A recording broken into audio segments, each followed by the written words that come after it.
کہ لگتا تھا کہ شاید ہم سب سے برے ہیں اور انڈیا بہت اچھا ہے، باقی ممالک بہت آگے جا رہے ہیں اور ہم پیچھے جا رہے ہیں. لیکن بعد میں یہ جو آپ نے کہا، اللہ نے خاص کرم کیا ہماری لیڈرشپ، اسپیشلی فیلڈ مارشل کو خاص اس کا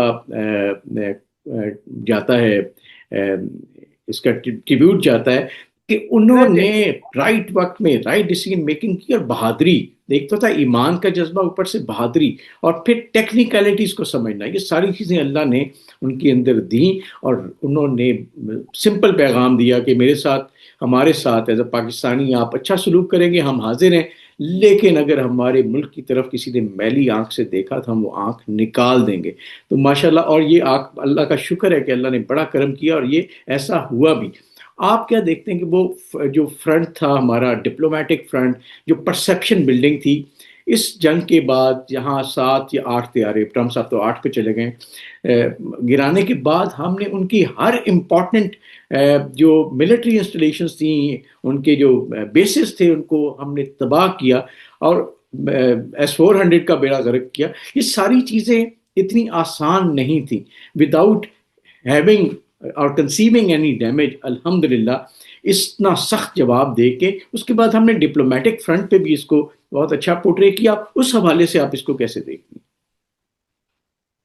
دیکھیں، میں تو اس تمام کو ایک بہت ہی organized, synchronized, target oriented, objective oriented, ایک پورا مجھے ایک ڈسپلنڈ ایکشن لگتا ہے. اور یہ ایکشنز کوئی at spur of the moment نہیں ہوتے ہیں. ان کے پیچھے لیڈرشپ ہوتی ہے، فوکس ہوتا ہے، ڈٹرمنیشن ہوتی ہے. اور اس کے اندر ہمارا ایک بہت ہی اپنا فوکسڈ اپروچ ہوتی ہے کہ بھئی یہ وہ کام ہے جس میں کہ ڈو اور ڈائی والا مقام ہے. لیکن اس تمام کے پیچھے جو سب سے بڑی بات ہے کہ اوور آل جو لیڈرشپ کے انڈر جس طرح سے ایک پریپریشن ہے، ایک پوری ایک ٹیم کے ساتھ لے کر چلنا. اور وہ سب سے بڑی بات یہ کہ یہ کوئی ایک دن میں نہیں ہو گیا. اس کا مطلب ہے کہ یہ ایک پوری آرگنائزڈ پلانڈ ایفرٹ کے ساتھ، ایک ٹارگٹ اپروچ کے ساتھ جو ہے وہ یہ پورا عمل ہوا. اور جس کا رزلٹ ہم نے کیا، ہماری پوری دنیا نے دیکھا. اور پھر ابھی تک اس کی باز گشت ہمیں سنائی دے رہی ہے. ہم جہاں جاتے ہیں واو واو کے نعرے لگتے ہیں.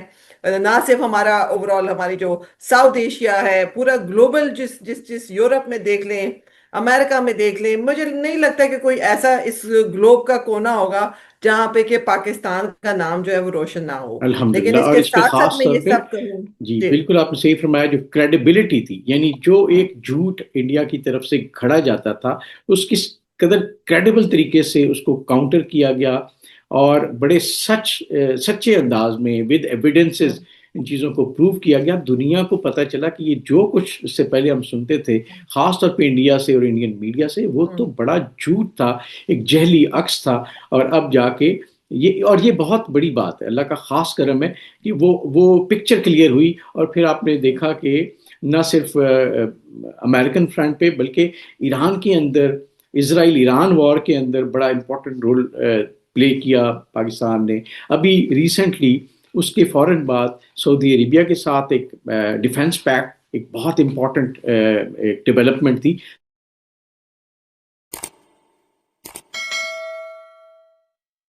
بات ہی کر رہے تھے میم افشاں کہ بہت سارے فرنٹس پہ اللہ نے بڑی عزت دی. اور اب ظاہر ہے اس وقت جیسے ہم نے کہا کہ ہمارے اوپر ایکسپیکٹیشن بھی بڑھ گئی ہیں.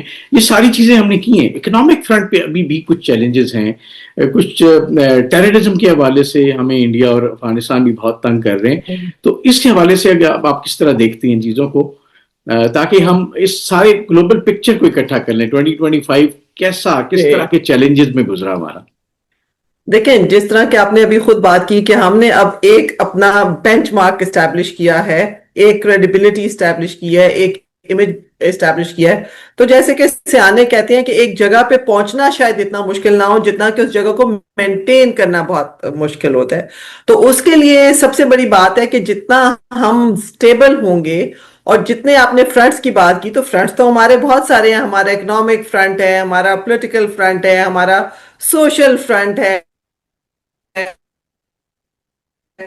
تو یہ پاکستان کے اندر جب تک ان تمام کو بھی ہم ایک بہت ہی سنکرونائزڈ وے میں ان کے اوپر کام نہیں کریں گے، ہم اس پہ کچھ کریڈیبلٹی جو ہے اگر ہم دکھائیں گے تو میرے خیال سے ایک ون ون سچویشن ہوگی. اور اس لیے ہم یہ کہتے ہیں کہ ہمارے ہاں ہر ایک کی لیڈ ہے. مثال کے طور پہ اگر آپ پولیٹیکل فرنٹ دیکھیں تو پولیٹیکل پارٹیز کی ایک لیڈ ہے جس کے لیے ہم یہ سمجھتے ہیں کہ ایک نیشنل پولیٹیکل ایک کوہیسو جو ہے وہ سٹیبل ایک ہمیں ایک فرنٹ نظر آنا چاہیے جس کے اندر کے تمام جو ہماری پارلیمنٹیرینز ہیں، پولیٹیکل پارٹیز ہیں، ان کو ایک نیشنل ایجنڈا کو لے کے چلنا چاہیے irrespective of the political cycles. اور وہاں پہ پھر ان کو ایک کنٹینیوٹی آف پالیسی کے ساتھ ایک آرگنائزڈ وے میں تمام پولیٹیکل پارٹیز کو ملک کو سامنے رکھنا چاہیے. ہیومن ڈیولپمنٹ کے اسپیکٹ سے جو ہمارے سٹیزنز ہیں ان کو سامنے رکھتے ہوئے اس ملک کی ترقی میں اپنا کردار ادا کرنا چاہیے. اب یہ تو ہو گیا پولیٹیکل ایسپیکٹ. ساتھ ساتھ اب میں اس میں تھوڑا سا فائنینشیل ایسپیکٹ اس کے ساتھ ڈائریکٹلی لنکڈ ہے کہ فائنینشلی ہمیں یہ اپنے ملک کے اندر دیکھنا ہے کہ کیا کیا گیپس ہیں، کیا وجہ ہے کہ ہمارا فائنینشیل فرنٹ جو ہے وہ اس میں جو بھی چیلنجز آ رہے ہیں. تو اس کے اوپر مجھے لگتا ہے کہ اب ہمارے جو چاہے ٹیکنیکل ہمارے تھنک ٹینکس ہیں، ہمارے پولیٹیکل جو لیڈز ہیں، ان کو اب کمر کس لینی چاہیے اور غلطی کی کیا کہتے ہیں، غلطی دا گنجائش نشتا.